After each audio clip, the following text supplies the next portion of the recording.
రక్షణ పొందేసాం సరిపోద్ది, ప్రభుత్వ సంస్కారంలో ఆరాధనలో పాల్గొక్కర్లేదు అనుకున్న వాళ్ళకి అది అవివేకలేదు. ఇదే పరిశుద్ధ వాక్యం చెప్పిన మాటలు. దాన్ని కూడా ఎలా పాల్గొవాలి? సిద్ధపడి, మన పాప అతిక్రమం ప్రభు పాదాల దగ్గర సిద్ధపడి ప్రభు వల్ల పాల్గొని. ఒకవేళ సమయం లేకుండా శరీర బలాన్ని వాళ్ళు అనేవారు ఇంటి దగ్గరే మోకరించి వాళ్ళు సిద్ధపడి వాళ్ళ అవిధేయతను ప్రభు ఆధార చెంత ఒప్పుకొని వాళ్ళు రేపటి దినానికి సిద్ధపడి ప్రార్థనలు అదిగా చెప్తాయి. నాకు చక్కటి ప్రార్థన చేస్తాడు ప్రసంత అతను పొగట్టం కాదు.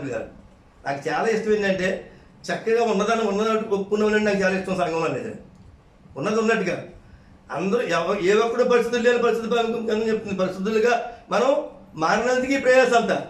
తన ప్రార్థన చేసిన ఏం చెప్తాడు? ఏదో ఇదిలో మేము తప్పిపోయి ఉన్నాం ప్రభువా, మమ్మల్ని క్షమించి నీ మార్గం మమ్మల్ని నడిపించు, ఆ పరలోకం వచ్చే ప్రార్థనలు ఎప్పుడూ అదే పాట పలుకుతాడు. ఇంకో సహోదరుడు ప్రార్థన చేసేవాడు, ఇక్కడ పాడే పాటలు ఈ చుట్టుపక్కల అందరూ విని మాకే రక్షణ వాళ్ళు దయచేసి ఇంకో సహోదరుడు ప్రార్థిస్తుంటారు. హృదయ వాంఛ చూడండి, నాకు తప్పింది మనం ఒప్పుకుని వదిలిపెట్టాలి. దీని మహిమకరం కాక పరిశుద్ధ గ్రంథం వెళ్ళిపోదాం. ఎనకు ముందు కనికరము గల దేవుడు మానవ రూపము దాచెను, కనికరము గల దేవుడు మానవ రూపము దాచెను, సిలువలో ప్రాణము బలి చేసి, సిలువలో ప్రాణము బలి చేసి మనలను విమోచించెనుగా, మనలను విమోచించెనుగా. అమూల్య రక్తము ద్వారా రక్షణ పొందిన సర్వశక్తుని ప్రజలారా, పరిశుద్ధులారా పాడెదము, పరిశుద్ధులారా పాడెదము, ఘనత మహిమా స్తుతులను పరిశుద్ధులారా పాడెదము, పరిశుద్ధులారా పాడెదము, పరిశుద్ధులారా పాడెదము, పరిశుద్ధులారా పాడెదము, పరిశుద్ధులారా పాడెదము. మహిమ కలుగును గాక. ఈ ప్రయాస సావాసంలో ఉండి ప్రయాసపడితే పరిశుద్ధులుగా మారుతాం, అయినా నిత్యరాజ్యాన్ని చేరుకుంటాం. దీని మహిమ కలుగును గాక. అపోస్తుల పౌలు ఆత్మపూర్ణ రాసిన మాటలు అందరికీ తెలిసిన మాట మనం చదువుకుంటాం. ప్రభుత్వ సంస్కారాలను రేపటి మనం చదువుకుంటాం. 1 కొరింథీయుల రాసిన పత్రిక 11వ అధ్యాయము 23-29 ముందు 23-29 వరకు చదువుకునే ముందు 28 వచ్చిన భాగం సహకరిస్తారా? కాబట్టి ప్రతి మనుష్యుడు తన్ను తాను పరీక్షించుకొనవలెను, అలాగు చేసి ఆ రొట్టెను తిని ఆ పాత్రలోనిది త్రాగవలెను. కాబట్టి ప్రతి మనుష్యుడు ఎవరికి వాళ్ళు, ప్రతి మనుష్యుడు తన్ను తాను పరీక్షించుకుని ఆ రొట్టెని తిని ఆ పాత్రలోని త్రాగవలెను. అమ్మా, ప్రభు శరీరమని వివేచింపక తిను త్రాగువాడు తనకు శిక్షా విధి కలుగుడికే తిని త్రాగుచున్నాడు. ఇది మనకు గమనించాల్సింది. ఇది మనకు ఎందుకే సిద్ధపాటు కూడిక లేదా తన్ను తాను పరీక్షించుకుని ఎవరికైనా పరీక్షించుకోవాలి. సంఘముగా మనం కూడి ఉన్నాం. ప్రభువు రాక ఇప్పుడు వస్తే ఎంతమంది ఎత్తపడతాడో ప్రభువు తెలుసు, మనకు తెలుసు. ఎవరి విధేయతలు ఎవరి అతిక్రమణ వాళ్ళకి తెలియవేంటి పిల్లరా, మనకు తెలుసు.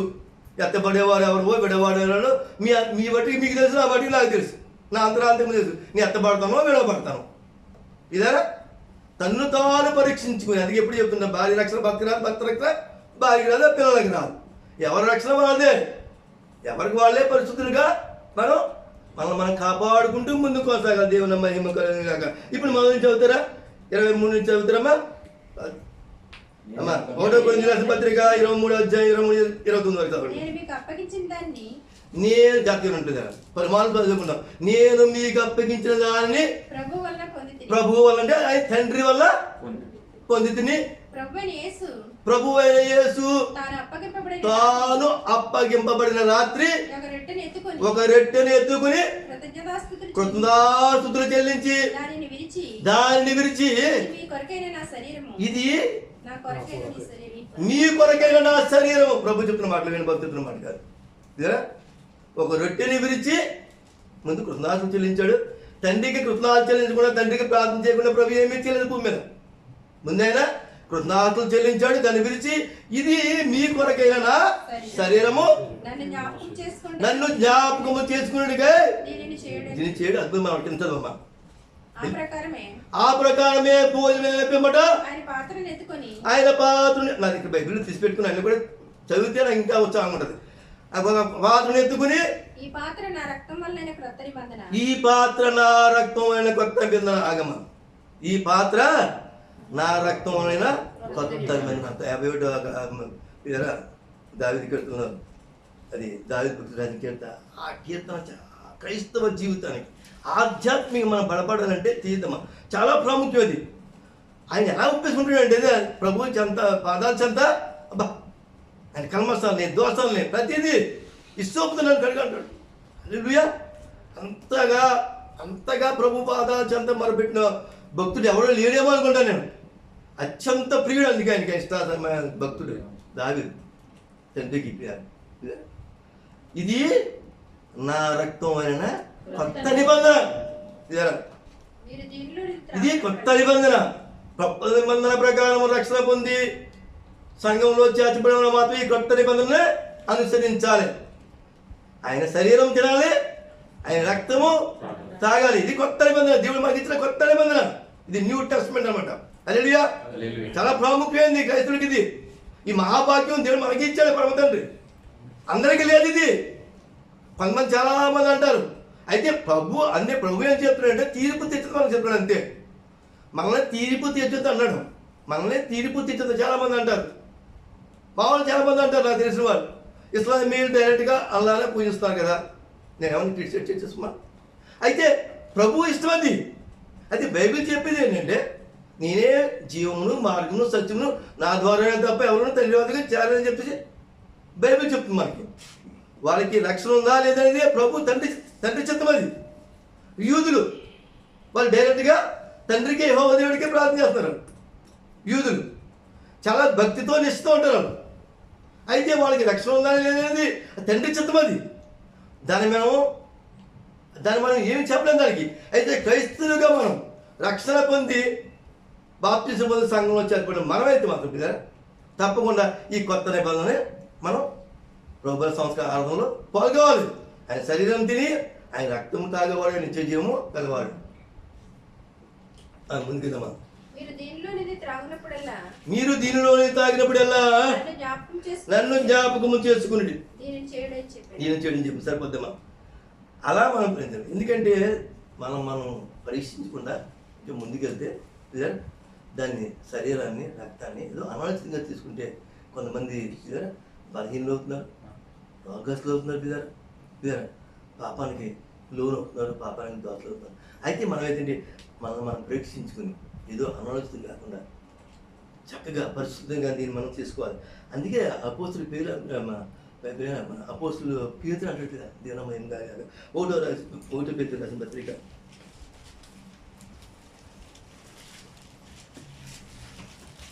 1వ అధ్యాయము 4-16 బాగా. ఈ విధంగా ఆయన పరిశుద్ధాత్ముడే తండ్రి ఆయన చేత రాయించిన మాటలు తీసురా 1వ పేతురు 1వ అధ్యాయం 14-16 బాగా. జాతర మన మార్పు మీద ఉంటుంది. నేను పరిశుద్ధుడై ఉన్నాను కనుక మీరును పరిశుద్ధులై ఉండుడని వ్రాయబడి ఉంది పరిశుద్ధ గ్రంథంలో. మన యేసే పరిశుద్ధుడు కాబట్టి, పాపరహితుడు కాబట్టి, నిష్కలంకుడు కాబట్టి, ఆయన పరిశుద్ధంగా జీవించాడు కాబట్టి మనం పరిశుద్ధంగా జీవించాలని పరిశుద్ధ గ్రంథంలో రాయబడి ఉంది. తప్పనిగా మీరు విధేయులై పిల్లలు. ఎలాగా ఈ మాటకి మీరు విధేయులై పిల్లలుగా ఉండాలి. మనం ఇందులో ఏమైనా పరిశుద్ధ గ్రంథంలో ఏమైనా రాయబడి ఉందంటే ఆ మాటకి మనం విధేయులై పిల్లలుగా ఉండాలి. మనం మన ఇష్టానుసారం మన ఆలోచన ప్రకారం నడితే నడవదు. ఒకవేళ భూమి మీద నడుస్తుంది. భూమి మీద నడుస్తుంది. చాలా మంది అనుకుంటారు ఏమో ఇంత పరిశుద్ధంగా జీవిందని ఎవరికి ఆన్ చేయట్లేదు, నా పరిస్థితి ఏంటి ఇంకా ఇరుకు ఇబ్బంది శోకల వేదనలే, అయ్యో ఏంటి నా పరిస్థితి చాలా మంది ఉంటారు. అది ఇక్కడ నడుస్తుంది పిల్లలు. అక్రమం విస్తృంతుంది, కడవ దినాల్లో అక్రమం విస్తృంతుంది.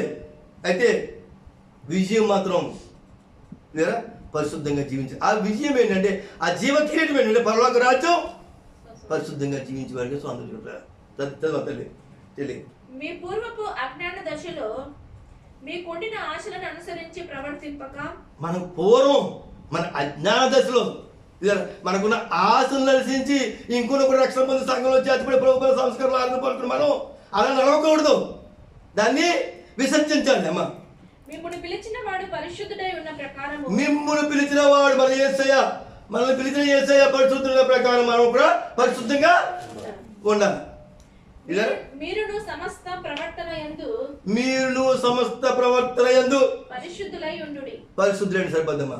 సమస్త ప్రవర్తన యందు అన్ని విషయాలను, తల్లిదండ్రులను సేవించే విషయంలో కానీ, స్నేహితులను ప్రేమించే విషయంలో కానీ, పిల్లలను పెంచడం విషయంలో కానీ, సమస్త విషయం ఎదురుగా సహాయం చేయడం విషయంలో గొప్ప మాటలు పైపు మాట మీద అసలు పర్ఫెక్ట్గా ఉన్నాడు. పరిశుద్ధులుగా ఉన్నాడు అంటే ఏ పాపరహితం అనమాట.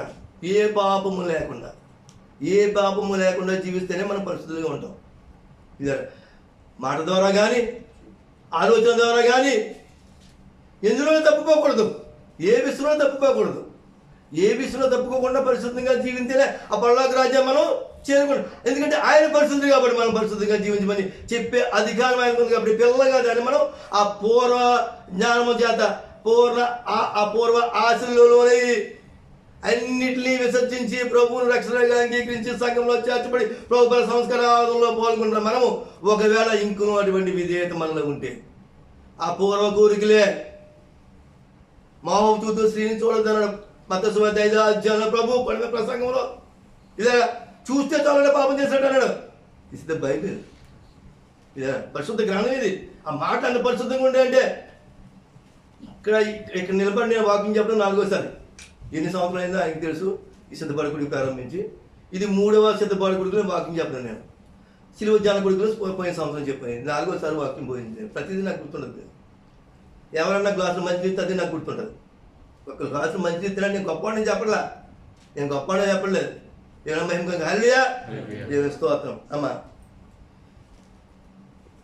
ప్రస్తుత గ్రంథం ఏం చెప్తుందండి? పేదరికి పరలోక రాజ్యం చాలా చేయవచ్చు. భూమి మీద దేని బంధింతాడో అక్కడ పరలోకలు బంధింపడి చెప్పి సాక్షాత్ దేవుడు చెప్పిన మాటలు ఆత్మపూడి అతను మాట మీద ఆయన పరిశుద్ధుడిగా మనం పరిశుద్ధంగా జీవించాలి. ఇంకో క్వశ్చన్ లేదండి. అసలు ప్రశ్న ఎలా ఇది రాకుండా మనకి దాని గురించి మనం ప్రయాసపడుతుండాలి. నీ తమ్ముడు జీవించాడా, అతను ఎలా జీవించాడా, నీ అమ్మ నీ చెల్లి జీవించిందా, అవి మనకు ఎక్కలేదు. మనం కాపాడుకుంటూ మన పరిస్థితి మనం కాపాడుకుంటూ మన బంధువులు కానీ మన మిత్రులు కానీ అందరూ కూడా పరిస్థితుల్లోకి నడిపించాలి. అది మన భుజాలమన్నా కర్తవ్యం. ముందుగా మనం తల్లిదండ్రులు పరీక్షించుకోవాలి. ఇది మనం పరీక్షించుకోవాలి. రేపు 10 సంవత్సరాలు పడుకున్నాం కదా, మనం పరిశుద్ధంగా జీవించడం లేదా. జీవించకపోతే ఈ క్షణమే మోకరించినప్పుడే ప్రతి నెలలోనూ మోకరిస్తాం. ప్రతి మనలోనూ ఇదే మాట, ప్రతి నెలలోనూ మోకరిస్తాం. మరి ఈ క్షణం ప్రాణం పోతే మనం పరిశుద్ధం తప్పిదారా? ఈ క్షణం మనం ప్రాణం పోతే ప్రభు అక్కడ ఆశ అవుతుంది. ఎందుకంటే ఇంకా కూడా అవేది చూపుకున్నటువంటి సమాజంలో 190 మంది, ఇంకా చెప్పాలంటే 195 మంది ఉన్నారు. కాబట్టి ప్రభు రకం కాల్సి వస్తుంది కదా. మనల్ని ప్రేమించి ఎవరి కాలనుకునే పరిశుద్ధిని, ఎవరికాలనుకునే జ్ఞానవంతుడిని ఎవరైనా తక్కువ చేసి చెప్పుకుంటారు బిదా. తక్కువ ఎవరైనా చెప్పుకుంటారా? చెప్పుకొని ఇవ్వటి వస్తుంది కదా. ఎక్కడ దేవుని మహిమ కలుగును కదా. దేవుని స్తోత్రం. యోహాను రాసిన సువార్త 6వ అధ్యాయం 54-55 వచ్చిన బాగా.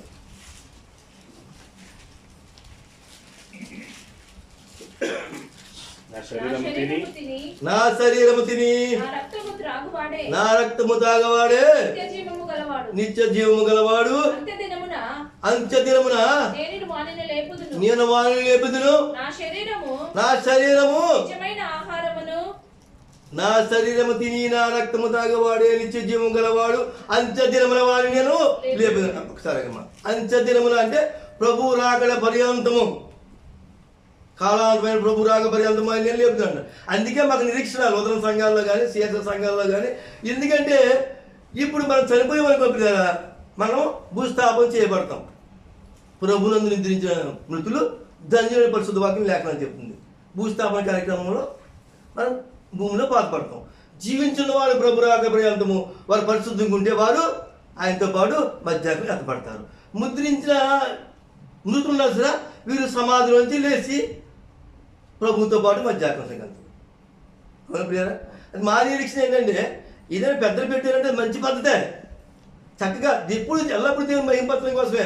ఒక పునరుద్ధాన దేవుడు ఆదివారం ఆయన మృత్యుంజయుడు, ఆయన ఆరోహణం అయ్యాడు కదా. ఆదివారం ఒకవేళ ఆయన రాక ఆదివారం ఉంటుందేమో, ఏమో మన పిల్లలతో పాటు మనం ఎత్తపడతామేమో. ఆశ తప్పింకుడు ఏం కాదు. ఇది ఈ లోక ఆచారాలు పాటించినట్టు కాదు. ఈస్టర్ దినాన పొద్దున్నే తెల్లవారుజామున సమాధుల దగ్గరికి వెళ్తాం మేము. నూతన సంఘాల్లో కానీ సిఎస్ఎస్ సంఘాల్లో కానీ ఒక క్యాథలిక్ సంఘాల్లో కానీ అంత మిగిలిన ఇంకేం కాదు. వాక్యానికి విరోధం కానీ వాక్యాన్ని మేము పాటించిపోవడం కాదు, కానీ ఒక నిరీక్షణ, ఒక ఆశ హృదయంలో. ఆ టైంలో మనం పరిశుద్ధంగా జీవించి పరిశుద్ధంగా అనేది తప్పన కదా, భూమి మీద పరిశుద్ధంగా ఉండాలి, పర్వత తప్పన కదా. ఆ తప్పన ప్రకారం ఆశ కలిగి ఆ సమాజం దగ్గరికి వెళ్ళి తల్లిదండ్రులు అప్పుడు కూడా వాళ్ళు ఇస్తారేమో. అయితే లేపబడితేమో హింసలు ఉంది, వెళ్ళిపోతారు ఒకరొకరు, ఎవరు తెలియదు. ఆ అద్భుత కార్యం కూడా చూడొచ్చు కదా, అందరూ ఎత్తపడతాం కదా అని చెప్పేసి. అంత మట్టికి నూతన సంఘాలు కానీ సిఎస్ఎస్ సంఘాలు కానీ అర్పణార్థ దిన ఉదయం ఆదివారం సమాధుల దగ్గరికి వెళ్తే పంతొమ్మిది ఏం కాదు కదా. ఈ లోక ఆచారం ఈ లోకం చెప్పింది కాదు, కానీ ఒక ప్రాముఖ్యంగా దాని క్రమాన్ని పాటిస్తారు. దేవుని మహిమగా చదువు తెలియదు ఎక్కడిగా చదువు మనం. నా శరీరము నిజమైన ఆహారమును, దేవుని స్తోత్రం హల్లెలూయా. ఆయన శరీరం అంట నిజమైన ఆహారమును, నా రక్తము నిజమైన పానమునై ఉన్నది. నా రక్తము నిజమైన పానమునై ఉన్నది. ఆయన శరీరం నిజమైన ఆహారం అంటారు. ఆయన శరీరము నిజమైన ఆహారము. మన పితరులు మన్నాతిని కూడా చనిపోయారు. ఎందుకుంటది మన్నాతిని కూడా చనిపోయారు. ఇది నిజమైన ఆహారము. ఆయన రక్తము నిజమైన పానము. దీన్ని తింటే మనకి మరణం ఉండదు, నిత్య జీవమే. హల్లెలూయా, దేవుని మహిమ కలుగును గాక. అయితే మనం చేయవలసిన పని ఏంటి? పరిశుద్ధంగా జీవించాలి. సంఘం ఎలా జీవించాలి? సంఘం అంటే మనందరి యొక్క విశ్వాసాల కలయికే సంఘం. వినుమ ఒకటే సంఘం కాదు కదా, శైలేష్ ఒకటే సంఘం కాదు కదా, దేవుడి ఒకటే సంఘం కాదు కదా. మనందరం కలిసి ఒక సంఘం. ఈ సంఘానికి తెలుసు యేసయ్య. మేము కాపురం, మీకు ఆత్మీయ తండ్రి లాంటి వాళ్ళు అంతే. మేము అంతే విధానం. సంఘానికి అధిపతి యేసయ్య. ఓ సంగమా సవంగమం పరలోక రాజ్యపు ప్రతిబింబమా మెస్సయ్యను ఎదుర్కొనగా నీతిని ధరించి సిద్ధపడుమా. ఓ సంగమా వినుమా. హల్లెలూయా. సరిపోద్దాం. యేసయ్య మెస్సయ్యను ఎదుర్కొనగా నీతిని అలంకరించి అదే పరిశుద్ధ. ఇందులో వచ్చేస్తుంది పరిశుద్ధ. పరిశుద్ధతోనే నీతి, సత్యము. పరిశుద్ధంగా ఉండమంటే నీతిగా పలకటం, సత్యాన్ని అనుసరించి అంటే వాక్యాన్ని అనుసరించి ముందుకెళ్తాం. ఇవన్నీ పరిశుద్ధులోనే. ప్రభు పరిశుద్ధుడు, ఆయన పరిపూర్ణుడు, మనం పరిపూర్ణంగా మన దేవుని మహిమ కలుగును గాక. అపోస్తలుడైన పౌలు రోమీయులకు రాసిన పత్రిక 5వ అధ్యాయము 8-9 వచ్చిన భాగంలో అద్భుతమైన మాట ఉంటాయి కదా.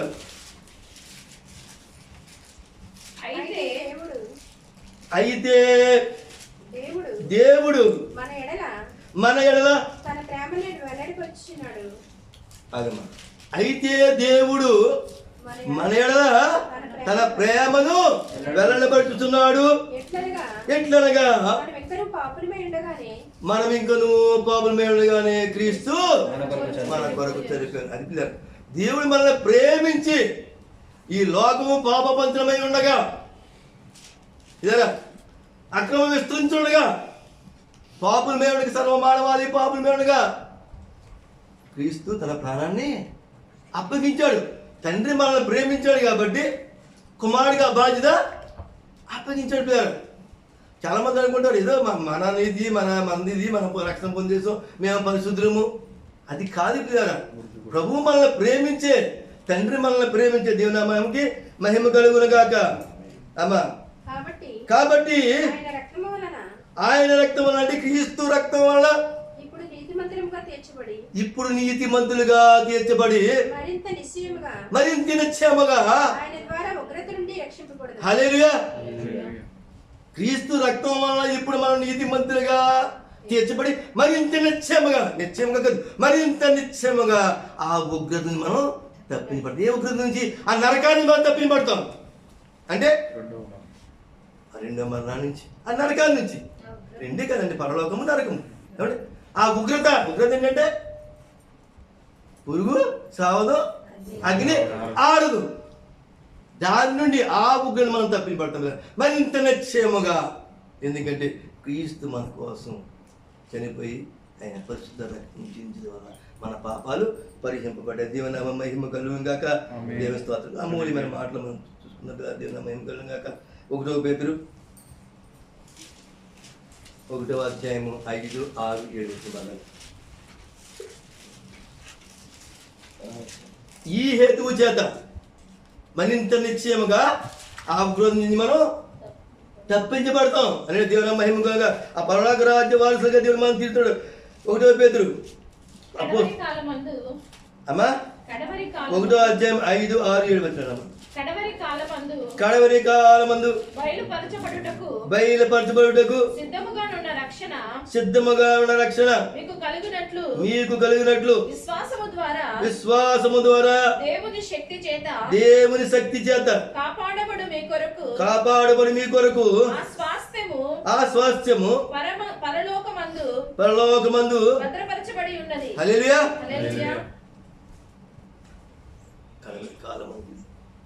మన కోసం భద్రపరిచిన ఆ స్వాస్థ్యం ఎక్కడ భద్రపరిచింది కదా? పరలోకమందు భద్రపరి. అందుకే కదా ఈ ప్రయత్నం. ఆ పరలోకం చేరుకోవాలని కదా. ఎవరికైనా ఉందా? పక్కలేదే. నేను విడపడిన ఎవరికైనా ఉందా? క్రైస్తవులు కానీ ఎవరికైనా ఉంటుంది కదా. ప్రతి ఒక్క హృదయ అభిలాష దగ్గర దేవుని మహిమ పరలోక రాజ్యం మనకు ఆ స్వాస్థ్యం భద్రపరిచించాడు దేవుని వాడు మనకి. ప్రభు అందుకే అంటాడు, నేను స్థలము సిద్ధపరచి వెళ్తున్నా తండ్రి అంటే. అనేక నివాస స్థలాలు ఉన్నాయి, లేకపోతే మీకు చెప్తానంటాడు. అనేక నివాస స్థలాలు అక్కడ ఉన్నాయి కదా. మన కోసమైనా స్వాస్థ్యాన్ని, ఆ స్థలాన్ని ఆయన మన కోసం సిద్ధపరిచాడు. దేవుని మహిమ కలుగుగాక. కీర్తనల గ్రంథం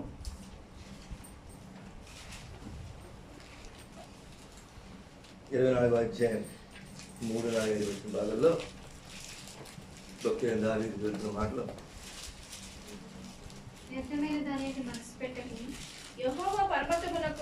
యెహోవా పర్వతమునకు ఎక్కదగిన వాడెవడు?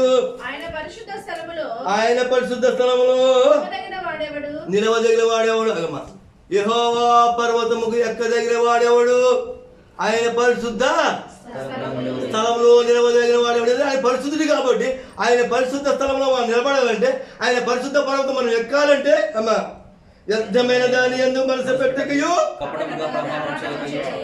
వ్యర్థమైన దాని యందు ఈ లోకం అంతా వ్యర్థమే.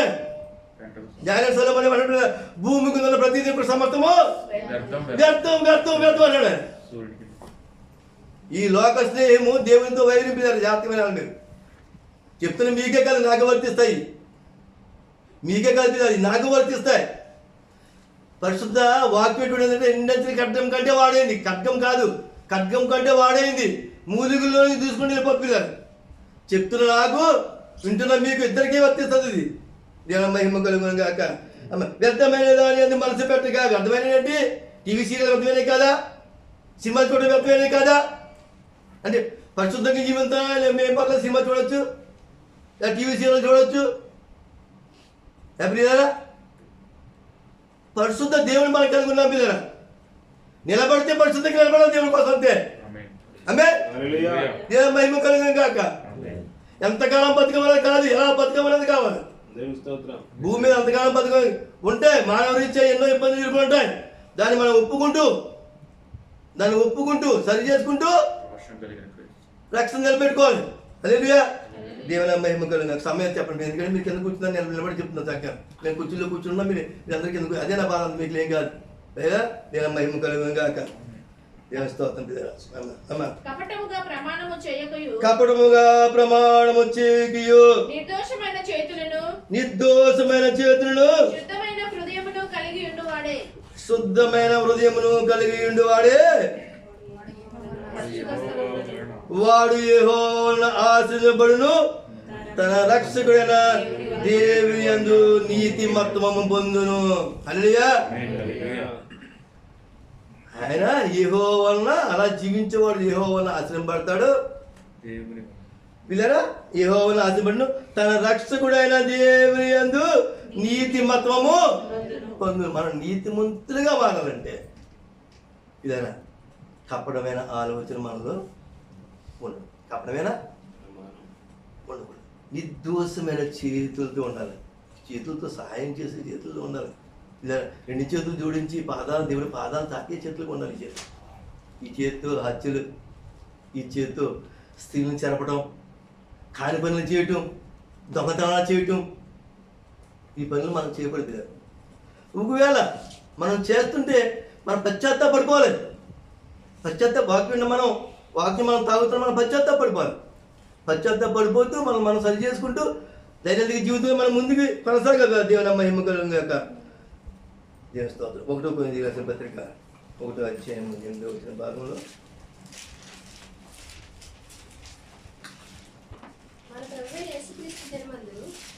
మన ప్రభువైన యేసుక్రీస్తు దినమందు, అంటే ఆయన రాకడ దినమందు మీరు నిరపరాధులై ఉండినట్లు హల్లెలూయా. ఎవరు స్థిరపడతారు మనల్ని? మన తల్లి స్థిరపడుతుందా? మన తండ్రి స్థిరపడతాడా? మన కాపరి మన స్థిరపడతాడా? మనకి బోధిస్తాడు మన కాపరి. మన తల్లిదండ్రులు తప్పు చేస్తారా ధర్మంగా నడని చెప్తారు, బోధుతి చెప్తారు, చక్కగా చదువుకొని చెప్తారు. మన అంతవరకు మనం స్థిరపరిచేది ఎవరు? పరిశుద్ధాత్మ దేవుడే. హల్లెలూయా. నమ్ముతారా? మీరు అనేది ప్రకారంగా నమ్ముతారా? ప్రతి ఒక్కరు నమ్మవలసిందే, కాపలా నేను నమ్మవలసిందే. అంతం వరకు మనం స్థిరపరిచేది ఎవరంటే అది దేవుడే, మన యేసే. దేవుని మహిమ కలుగును గాక. మన ప్రభువైన యేసుక్రీస్తు దినమందు, అంటే రెండవ రాకడ దినమందు మీరు నిరపరాధులై ఉండినట్లు అంతం వరకు ఆయన మిమ్మును స్థిరపరచును. దేవుని మహిమ కలుగును గాక. హల్లెలూయా. ఆమేన్. ఆయన మన అంతవరకు స్థిరపడితే ఆయనను మనం నిలిచి ఉండాలి. అంటే ఆయన వాక్యం మనం నిలిచి ఉండాలి. ఆయన పరిశుద్ధుడు కాబట్టి మనం కూడా పరిశుద్ధులుగా జీవించాలి. 1 కొరింథీయులకు రాసిన పత్రిక 1వ అధ్యాయం. అదే ఇప్పుడు 8వ వచనం చదువుకున్నాం. 9వ వచనం భాగంలో మన ప్రభువైన యేసుక్రీస్తు అను తన కుమారుని సహవాసమునకు పిలిచిన మన దేవుడు నమ్మకమైన దేవుడు. అంతేనండి. ఈ సహవాసం ఎవరు ఏర్పరిచారు? రాజేష్ గారు గృహాన్ని ఇచ్చారు. అంతేనండి. బుధవారం సహవాసం గృహాన్ని ఇచ్చాం మేము. ఏర్పరిచింది ఎవరు? ఈ సహవాసం మనం పిలిచింది ఎవరు?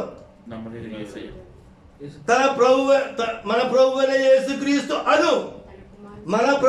యేసుక్రీస్తు అను తన కుమారుని సహవాసము పిలిచిన దేవుడు నమ్మదగిన వాడు. యెహోవా దేవుడు మనం పిలిచాడు. ఆయన నమ్మకమైన దేవుడు. ఆయన కుమారుడు నమ్మకమైన వాడు కాబట్టి, ఆయన కుమారుడు పరిశుద్ధుడు కాబట్టి ఆయన సహవాసం అందరం వచ్చి ఆయన కుమారుడు చెప్పిన మాటల ప్రకారం, ఆయన వాక్య ప్రకారం జీవిస్తే ఆ తండ్రి వద్దకు ఆ కుమారుడు ద్వారా చేరుకుంటామని తండ్రి మనల్ని పిలిచాడు. క్రీస్తు యేసు కుమారుడు యొక్క సహవాసానికి పిలిచాడు. మనంతా మనం వచ్చినది కదా. అక్కడ ఇండియా కూడా ఇక్కడికి మన ఆలోచనగా ఏదో మా అమ్మకి అక్కడ పని చేసింది, దానివల్ల నాకు మీద ఇచ్చారు వచ్చాను కాదు. ప్రభు చెప్తలేదు. ఎవరు అక్కడికి ఎవరు వెళ్ళలేరు. చూస్తుంటే ఇప్పుడు యుద్ధాలు చూస్తుంటే కరోనా దినం ఉన్నామే అనిపిస్తుంది. ప్రభు రాక అత్యంత సమయంలో ఉన్నామే అనిపిస్తుంది. దేశం మీద దేశం లేదా ఇవన్నీ చూస్తున్నా మనం జాగ్రత్తపడిపోవాలి. రేపు ఉండగానే ఇల్లు చక్కబెట్టుకోవాలి. దేవుని మహిమ అంతవరకు మన ప్రభువైన యేసుక్రీస్తు దినమందు, ఆ రెండవ రాకడ దినమందు మీరు నిరపరాధులై ఉండినట్లు అంతవరకు ఆయన మేము స్థిరపరచును గాక. ఆమేన్. ఈ సహవాసం ఆకాశము భూమి ఉన్నంతకాలం ఈ సహవాసము పూజార్తుల సంఘం నిలిచి ఉండాలని మనసారా కోరుకుంటూ ప్రభు పరిశుద్ధులు కాబట్టి మన పరిశుద్ధంగా జీవితం కదా. వాక్యమైన వాక్యానుసారం మీరు జీవితం ఆ పర్వతాన్ని కలిసి అటువంటి స్థితిలో దేవుడు మనం పదపరిచారు. చిన్న ప్రార్థన.